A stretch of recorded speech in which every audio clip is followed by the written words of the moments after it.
আসসালামু আলাইকুম। আশা করি সবাই ভালো আছেন।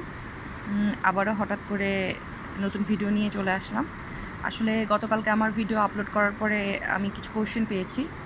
যেমন এক ভাই আমাকে কোয়েশ্চেন করেছে যে দুবাই সে হাই প্রফেশন ভিসা আসতে চায়। কিন্তু ভাই আমি আপনাকে বলব, আমি নিজেও আমার সার্টিফিকেট অ্যাটেস্টেড করে এখানে হাই প্রফেশন ভিসায় এসেছি। ১ বছর হয়ে গেল। হ্যাঁ?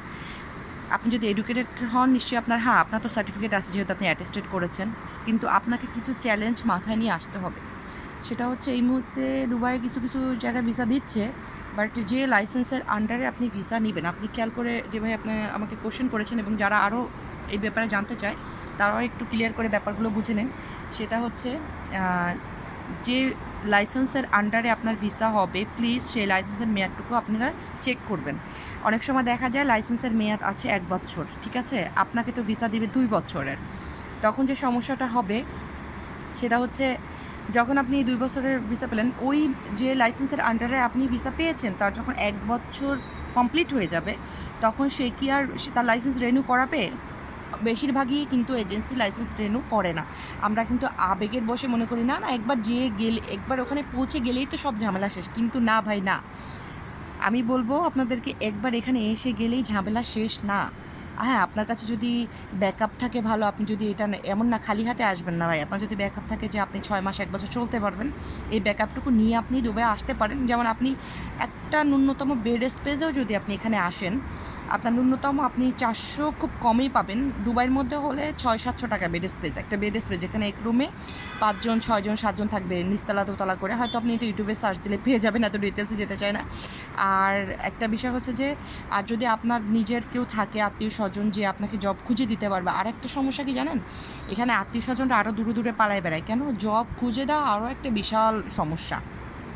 এখন আপনার যদি কনফিডেন্স থাকে যে আপনি এখানে এসে জব খুঁজে নিতে পারবেন, কিন্তু ভাই আমি বলব যে অনেক সমস্যা। যখন আপনার লাইসেন্সের যে লাইসেন্সের আন্ডার আপনি ভিসা নেবেন সেটা যদি মেয়াদ শেষ হয়ে যায়, তখন আপনি কোনো কোম্পানিতে জব পাবেন না। যখন জব নেবেন তখন তারা বলবে যে আমরা আপনাকে লেবার কার্ড দিব।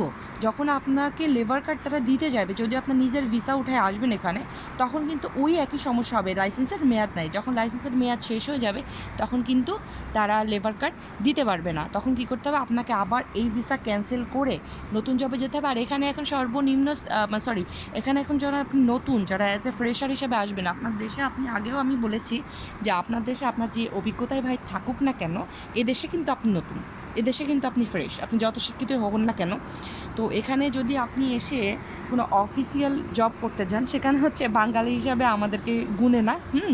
আপনার ইংলিশে অনেক দক্ষ হতে হবে, এবং ওই ইংলিশ কিন্তু হবে না ওই যে আমরা যে এবিসিডি পড়ি না, ওই এবিসিডি ইংলিশ কিন্তু হবে না, ঠিক আছে? আপনার প্রোনাউন্সিয়েশন, হ্যাঁ, প্রোনাউন্সিয়েশন একদম পারফেক্ট হতে হবে, ইংলিশে দক্ষ হতে হবে একদম। আপনার ফ্লুয়েন্টলি আপনি যদি কথা বলতে পারেন, তাহলে হয়তো আপনাকে একটা চাকরি দিবে তারা। কিন্তু অ্যাজ এ ফ্রেশার হিসাবে তারা ভিসা যদি তারা না দেয়, অ্যাজ এ ফ্রেশার হিসাবে তারা কত 1600-1700 দিরহাম এরকমই স্যালারি দিবে। 2000 সর্বোচ্চ গেলে সেটাও অনেক ঝামেলা, আপনার এখানে এসে হাবভাব বুঝতে হবে। আর দুবাইয়ের বর্তমান যে পরিস্থিতি সেটা অনেক খারাপ ভাই। আপনার যে কোনো ধরনের কাজ করার মন মানসিকতা নিয়ে এখানে আসতে হবে। যদি মনে করেন না ভাই আমি যে কোনো ধরনের কাজ করতে পারি, যেমন রেস্টুরেন্টে যদি আপনি কাজ করতে চান সেখানেও বড় জ্বালা। সেখানেও আবার আপনার এখন ওই যে বিভিন্ন রকমের ফাইলিং ইস্যু চলে আসছে, তো এখানেও আবার এদের ভিসায় কাজ করতে হয়। এদের ভিসা না থাকলে আপনাকে আবার লেবার কার্ড, ওই ইস্যু। আপনার যদি লাইসেন্সের মেয়াদ থাকে 2 বছর, তাহলে আপনি নেন। তবে আমি বলবো ভাই, আজাদ ভিসা আমরা এখানে, আমার ভাইয়াও আছে এখানে, হ্যাঁ, আমি শুধু এখানে, আমার ভাইয়াও সেম একই লাইসেন্সের আন্ডারে আমরা আজাদ ভিসায়, আমাদের এখন লাইসেন্সের মেয়াদ শেষ। কিন্তু আমি ওই যে টিচিং প্রফেশনের সাথে আছি, যার কারণে টিচিং সেন্টারে আমি জব করতে পারতেছি। কিন্তু আমার ভাইয়ের জন্য একটা সমস্যা হয়ে দাঁড়াচ্ছে, সে এখন বৈধ হয়ে অবৈধদের মতো তার থাকতে হচ্ছে, কারণ কোনো নাই। হয়তোবা তাকে নতুন লাইসেন্স নিতে হবে, আর না হলে হয়তোবা তাকে নতুন ভিসা নিতে হবে, আদারওয়াইজ তাকে এই লাইসেন্সের আন্ডারে অনেক অনেক কষ্ট করে কাজ করতে হবে। এখন বিষয় হচ্ছে ডিসিশন আপনাদের। যদি সম্ভব হয়, যে কুয়েত, বাহরাইন বা এরকম কোনো কান্ট্রিতে মুভ করার মতো, সেটা বেটার। হ্যাঁ, দুবাই, ওমান, সৌদি আরব, এখানে অনেক ঝামেলা। তারপরও আপনাদের যদি কোনো প্রশ্ন থাকে আমাকে কমেন্টসে জানাবেন প্লিজ। আর একটা ভাই প্রশ্ন করেছে আমাকে যে সে শারজাহ আসতে চায়। শারজাতে জবের অবস্থা আরও বেশি খারাপ। হ্যাঁ, দুবাইতে কিছু জব আছে কিন্তু শারজাতে বেশি সমস্যা। কারণ হচ্ছে আমি আপনাকে আবার ক্লিয়ার করছি যে শারজার যে অবস্থা, শারজাতে হচ্ছে যে এখানে বেশিরভাগই আবাসিক এরিয়া। মানে এই যে আমি শারজাতে আছি, আমি আপনাকে এই যে ভিডিওটা দেখাচ্ছি, এটা কিন্তু এই যে শারজাতে। হ্যাঁ, এটা হচ্ছে শারজা আল নাহদা 1, শারজা আল নাহদা 1-এর ভিডিও। এই যে আপনারা দেখতে পাচ্ছেন ঠিক এই যে এটা একটা সাহারা সিটি সেন্টার। হ্যাঁ, এটা একটা মল। আর হচ্ছে আপনার ওই যে ওই সাইডটা, ওইটা হচ্ছে আপনার দুবাই। ঠিক আছে, আমি এই যে দুবাই হচ্ছে ওই সাইডে, আর এটা হচ্ছে সাহারা সিটি সেন্টার। ওই যে উপরে যে বিল্ডিংটা লেখা আছে টাইগার, এটা হয়তো বা দেখা যাবে না ক্লিয়ার, ঠিক ওই সাইডটা হচ্ছে দুবাই। তো এখান থেকে বর্ডার আপনি ক্রস করে দুবাইতে চলে যেতে পারবেন এরকম। কিন্তু শারজাতে হয়েছে কি থাকার জন্য ভালো, যেমন এই এরিয়াতে একটু বাসা ভাড়া কম তুলনামূলকভাবে দুবাই থেকে, যার কারণে এটা ফ্যামিলি এরিয়া।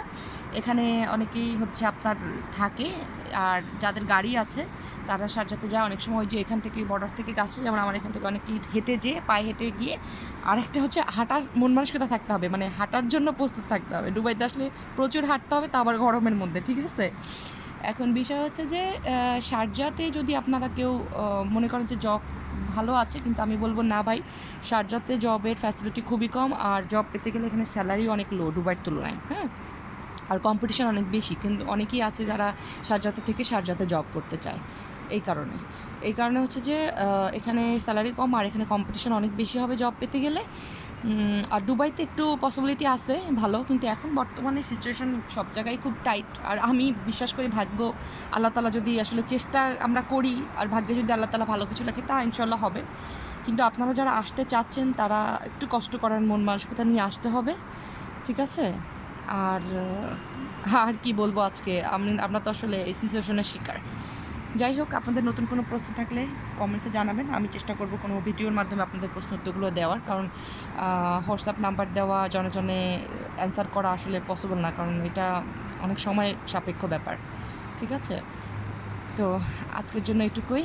আল্লাহ হাফেজ, সবাই ভালো থাকবেন, আমার জন্য দোয়া করবেন। আশা করি নতুন কোনো ভিডিও নিয়ে আবার আসবে ইনশাল্লাহ। আসসালামু আলাইকুম।